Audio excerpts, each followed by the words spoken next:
एक बार की बात है, एक लड़का था। उसका नाम सबल था, जो नगर में रहता था। वह अपने जीवन से बहुत निराश था। उनकी निराशा का कारण यह था कि वह अब तक अपने जीवन में कुछ नहीं कर रहा था। उसके माता पिता उसे ताने मारते थे कि आपके सभी मित्र कुछ न कुछ कर रहे हैं, लेकिन आप अभी भी घर बैठे हैं। दोस्तों के बीच भी अक्सर उनका मजाक उड़ाया जाता था।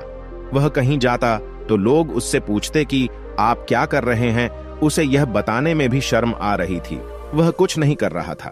धीरे धीरे उसने रिश्तेदारों से मिलना जुलना कम कर दिया और लोगों से मिलना भी बंद कर दिया। वह ज्यादातर समय घर पर ही रहता है। वह अकेला रोता है और भगवान को कोसता है और अपनी किस्मत को दोष देता है। अब उसे अपना जीवन बोझ लगने लगा था। कभी कभी वह सोचता कि कब वह कुछ करने के योग्य बनेगा, और फिर वह सोचता कि जिंदा रहने से अच्छा मर जाना है। एक दिन वह अपने नगर की एक गली से गुजर रहा था। तभी उसने देखा कि एक उपदेशक दुख और परेशानियों पर उपदेश दे रहा है। वह भी उसी भीड़ में सबसे पीछे बैठ गया और गुरु के प्रवचन सुनने लगा।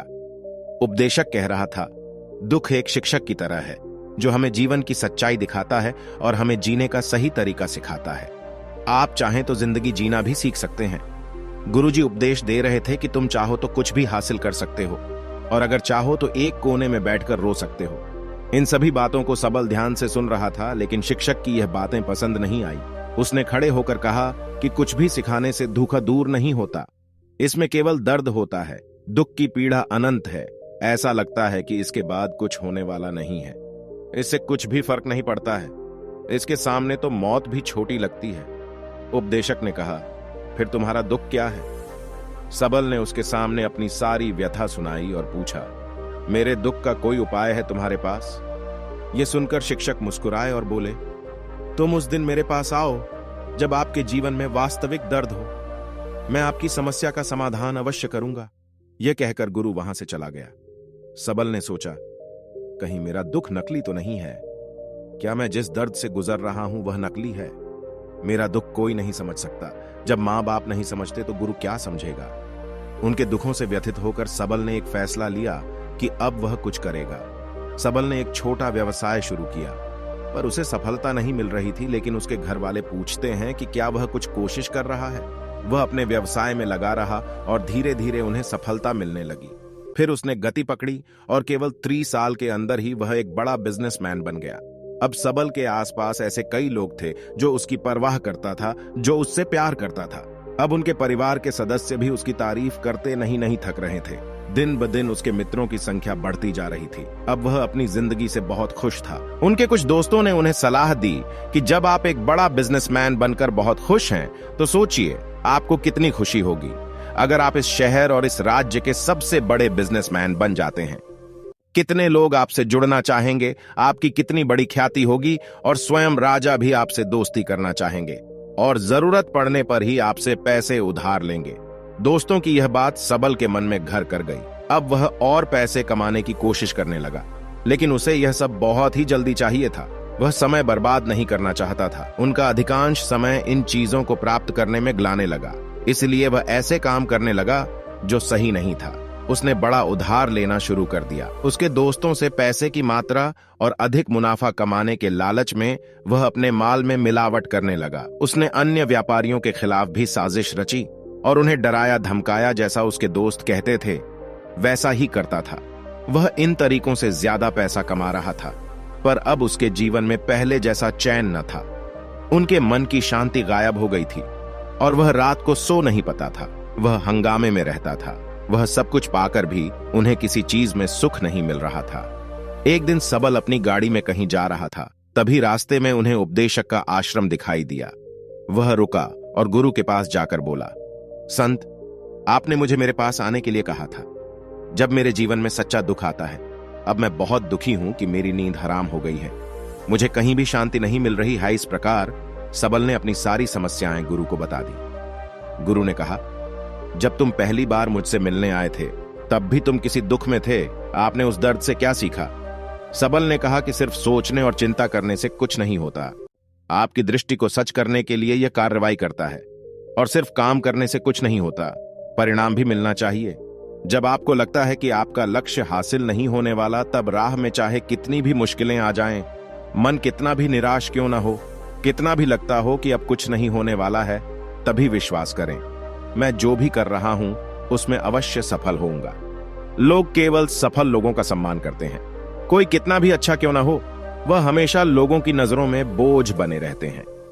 यह सब सुनकर उपदेशक मुस्कुराया और बोला, जब आपके पास है तो यह वास्तविक दुख नहीं है। अपने जीवन में वास्तविक दुख आए तब मेरे पास आओ, मैं उसे ठीक कर दूंगा। सबल ने जाते समय साधु को सोने के सिक्कों से भरा घड़ा भेंट किया। घड़े को देखकर गुरु ने कहा कि यह मेरे किसी काम का नहीं है, उस पेड़ के नीचे गड्ढा खोदकर गाड़ दो। सबल ने घड़े को पेड़ के नीचे दबा दिया, जैसा कि गुरु ने बताया, और वहां से चला गया। कुछ दिनों से कारोबार ठीक चल रहा था, लेकिन व्यापार के गलत तरीके के कारण धीरे धीरे उसे व्यापार में घाटा होने लगा। उसकी सारी दौलत धीरे धीरे खत्म होने लगी और एक दिन ऐसा भी आया जब उसके पास कुछ भी नहीं बचा और उस पर कर्ज का बोझ चढ़ गया था। परंतु वह निश्चिंत था, क्योंकि उसने अपना सारा कर्ज अपने दोस्तों से लिया था। उसने सोचा कि उसके दोस्त बुरे वक्त में उनके साथ खड़े रहेंगे, लेकिन ऐसा कुछ नहीं हुआ। जैसे ही बुरा वक्त आया, दोस्त पहले उससे कर्ज मांगने लगे। अगर उसने कर्ज नहीं लौटाया, उन्होंने उसे जान से मारने की धमकी भी दी। उनके सभी शुभचिंतक और प्रियजन उससे दूर हो गए। उसके दोस्त जो उसके साथ मस्ती किया करते थे, अब उससे दूर भाग रहे थे। उसका परिवार उसकी गलतियां और कमियां गिनने लगा। उनकी सारी संपत्ति नीलाम कर दी गई और उसके पास कुछ भी न बचा। जब उसने अपने पिता से मदद मांगी, पिता ने कहा कि मेरे पास थोड़ी सी संपत्ति है, मैं तुम्हारी मां को क्या कहूंगा। अगर मैं तुम्हें दे दूं, यह संपत्ति हमारा अंतिम उपाय है। सबल के मन में गहरा दुख छा गया। उसके आसपास कोई नहीं था जो उनके दुख को समझ सके, जो उसे संभाल सके। जनता के इस विश्वासघात के कारण वह अंदर से टूट चुका था। वह सोचने लगा कि अब जीने का क्या मतलब है, अब मौत ही मेरा सहारा है। वह आत्महत्या करने के लिए पहाड़ी पर जा रहा था। तब से उसे याद आया कि उस शिक्षक ने उससे कहा था, मेरे पास आओ जब तुम्हारे जीवन में वास्तविक दुख हो। सबल गुरु के पास गया और अपनी सारी व्यथा सुनाई। आंखों में आंसू लिए उसने कहा, हे गुरुजी, मेरे दुख का निवारण कीजिए। गुरु ने कहा, जब जीवन में असली दुख होता है तब मेरे पास आ जाना, मैं इसे जरूर ठीक करूंगा। सबल ने कहा कि ये क्या हो रहा है, मेरी जिंदगी में अभी दुख नहीं है, तो आखिर असली दुख क्या है। गुरुजी ने सबसे कहा कि पहले आप मुझे बताओ, आपने अपने दुख से क्या सीखा। सबल ने कहा कि मैंने वह सीखा, जो लोग हमारे जीवन में आते हैं वह हमारी सफलता और प्रगति के कारण वो हमें धोखा जरूर देंगे, क्योंकि बुरे समय में वे हमारे साथ नहीं खड़े होंगे। वे अच्छे समय में ही हमारा फायदा उठाएंगे और बुरे समय में हमें छोड़ देंगे। उन लोगों पर ही भरोसा करें जो हमारे बुरे समय में हमारे साथ खड़े रहते हैं। लेकिन ऐसे लोग बहुत कम होते हैं, लेकिन जिनके पास है उन्हें उनकी सराहना करनी चाहिए, उनका अपमान नहीं करना चाहिए। मैंने कभी भी किसी के खिलाफ साजिश नहीं रखना चाहिए। अपना काम ईमानदारी और धैर्य से करें और कभी लालची मत बनो। अपने सारे दुख, दर्द और अनुभव बयां करने के बाद सबल गुरुजी के सामने आंखों में आंसू लिए बैठ गया। कुछ देर बाद साधु उठे और पेड़ के नीचे एक गड्ढा खोदा और घड़ा निकाल लिया, जो सोने के सिक्कों से भरा हुआ था। उसने सबल को देकर कहा, मेरे पास आओ जब तुम्हारे जीवन में वास्तविक दुख हो। सबल ने अपने शिक्षक को धन्यवाद दिया और उसे प्रणाम करके चला गया। उस पैसे से उन्होंने एक छोटा सा व्यवसाय शुरू किया। अब वह छोटा व्यापारी बनकर भी खुश हैं। उन्होंने पूरी लगन और ईमानदारी से कारोबार किया। जल्द ही वह अपने शहर का एक बड़ा व्यापारी बन गया। उनका जीवन सुख सुविधाओं से भरा हुआ था। लेकिन कोई कितना भी अच्छा क्यों ना हो, लेकिन जीवन में दुख आता है तो सबल के जीवन में भी दुख आते थे। अपने माता पिता की मृत्यु के रूप में वे दोनों एक ही दिन मर गए। सबल अपने माता पिता से बहुत प्यार करता था, इसलिए उनके निधन से उन्हें गहरा सदमा लगा। वह शवों को ले गया, दोनों को श्मशान घाट ले गया, जहां अंतिम संस्कार किया गया। वहां उसने अपने माता पिता का शव जलता हुआ देखा तो उनका मन बेचैन हो उठा। उसके मन में कई सवाल उठने लगे। वह घर वापस आ गया, इसलिए उसने अपने माता पिता के घर और संपत्ति को देखा, जिसके लिए उनके पिता हमेशा लड़ते रहे। आज जो छूटा पड़ा है, जिन्होंने इसकी देखभाल की, इसके लिए लड़ने वाले इस दुनिया से चले गए। उसके पिता ने जो कुछ कमाया वह सब यहीं रह गया। एक दिन पहले तक उसके पिता मारपीट करते थे किसी के साथ उसकी संपत्ति के लिए। आज वो खुद इस दुनिया से चले गए। उसका मन ऐसे अनेक विचारों के बवंडर में था। वह अंदर से अकेला और डरा हुआ महसूस कर रहा था। वह खाली महसूस कर रहा था। उसे लगा कि कुछ है, वह समझ नहीं सका, इसलिए वह गुरु के पास गया। उसे देखकर गुरुजी ने कहा, क्या जीवन में कोई दुख है? सबल ने कहा, वैसे तो जीवन में कोई दुख नहीं है, सब कुछ अच्छा चल रहा है, लेकिन आज मेरे माता पिता का देहांत हो गया है। मैं इस घटना से बेहद दुखी और परेशान हूं। गुरुजी ने कहा, इसमें दुखी होने की क्या बात है? एक दिन सबके अपनों को मरना है, कोई ना कभी जिया है और ना कभी रहेगा। एक दिन तुझे भी मरना है, शायद तुम कल ही मर जाओगे, या आप आज भी मर सकते हो। सबल ने कहा, क्या कह रहे हो गुरु जी? मैं भी मर जाऊंगा, लेकिन मैं अभी जवान हूं। गुरु ने कहा कि सब जी रहे हैं इस भ्रम में कि मृत्यु केवल दूसरों को आती है, बड़ों के पास ही आती है, लेकिन जवान और बूढ़े मर जाते हैं, बच्चे मर जाते हैं। मौत का उम्र से कोई लेना देना नहीं है, यह सभी को प्रभावित करता है। मास्टर जी की ये बातें सबल के मन में घर कर गईं और वह चुपचाप चला गया, लेकिन उसका मन अभी भी बेचैन था। वह खाली महसूस कर रहा था। वह सारा दिन अपने बारे में ही सोचता रहा कि वह कौन है, वह इस दुनिया में क्यों आया है, क्या जीवन का लक्ष्य केवल चीजों को खाना और मरना है? ऐसे कई सवाल उसके दिमाग में लगातार उठ रहे थे, लेकिन उन्हें अपने किसी भी सवाल का जवाब नहीं मिल रहा था और उसका दुख दिन ब दिन बढ़ता ही जा रहा था।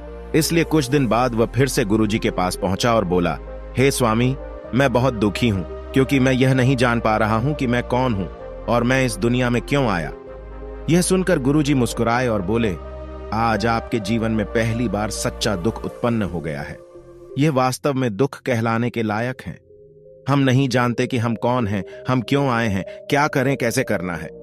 सबल ने अपने गुरु से कहा कि उसकी दुर्दशा दूर करो। गुरु ने कहा कि हम सभी इंसान हैं, जीवन भर संग्रह करते रहते हैं। सबल ने कहा कि सभी इंसान जीवन भर धन, सम्मान, परिवार, प्रतिष्ठा, मित्र, शत्रु आदि जमा करता है। गुरु ने पूछा, क्या हम एकत्रित की गई चीजों में से कुछ भी अपने साथ ले जा सकते हैं? सबल ने कहा, कोई भी इंसान अपने साथ कुछ भी नहीं ले जा सकता, वह सिर्फ अकेला ही जाता है। मेरे माता पिता भी अपने साथ कुछ भी नहीं लेकर गए, सब कुछ धन, संपत्ति, वैभव सब कुछ यहां पर छोड़कर गए। शिक्षक ने कहा, अब मेरी बात ध्यान से सुनो। इस संसार में हमें जो संग्रह करना चाहिए वह हम नहीं करते। चीजें हमारे सामने होती हैं, लेकिन हम उन्हें देखने की कोशिश नहीं करते। हमें इस दुनिया में जो कुछ भी इकट्ठा करना है वह हम खुद हैं। हमें खुद को जुटाना होगा, ताकि जब हम मरें तो हम एकजुट हो सकें। और खुद को पहचानने में सक्षम होने के लिए हम अंदर बंटे हुए हैं। हम प्यार, नफरत, गुस्सा, ईर्ष्या में बंटे हुए हैं। क्रूरता, धन, स्थिति, प्रतिष्ठा, सम्मान, पहचान, धर्म, जाति, सैकड़ों, हजारों ऐसी चीजों और इच्छाओं में हम विभाजित हैं और टुकड़ों में जीवन जी रहे हैं। इस विभाजन के कारण हमारी चेतना कभी एक नहीं हो सकती। हमारी चेतना शक्ति बिखरी हुई है, इसलिए हमारे पास इतना समय नहीं है, इतनी ऊर्जा नहीं कि हम मुड़ सकते हैं और अपने भीतर देख सकते हैं। वास्तव में धन, सम्मान और सुविधाओं का अभाव, लोग इसे दुख समझते हैं और जीवन भर के लिए जो दुख कहकर रोते रहते हैं,